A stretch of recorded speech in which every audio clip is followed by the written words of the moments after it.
मोर पीछे वरवा मैया आमवा के पेड़वा हो की यारी यारी ना।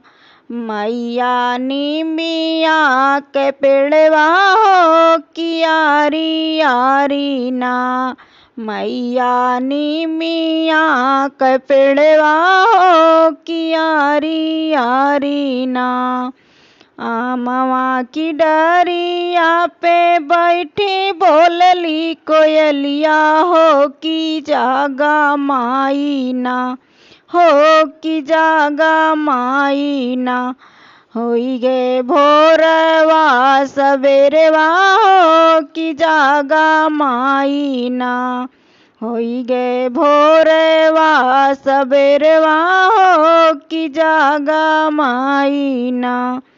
कोयल की बोलिया सुनी उठली देवी मैया हो गगरिया लईके ना। हो गगरिया लईके ना। मैया पानिया कजाली हो गगरिया लईके ना। मैया पानिया कजाली हो गगरिया लईके ना। भर के गगरिया लई माई धैली पान घटवा हो की जो है लागी ना। हो की जो है लागी ना। मैया मालिया के रहिया हो की जो है लागी ना।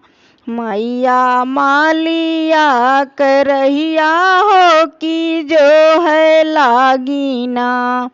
ओही रहिया से आवे मालिया बेटौआ हो उठाई देत्या ना।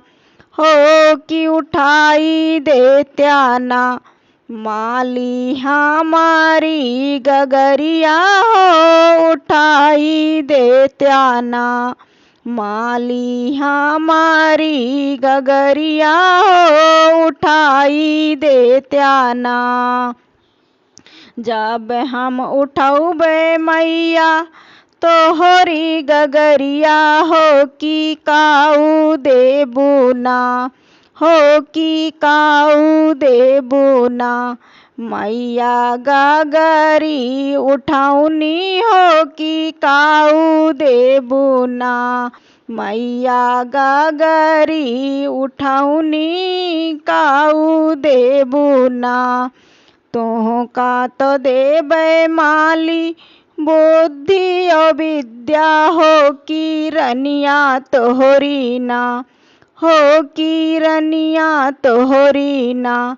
बेटा को खिया जुड़वबे हो की रनिया तोहरी ना। बेटा को खिया जुड़वबे हो की रनिया तोहरी ना।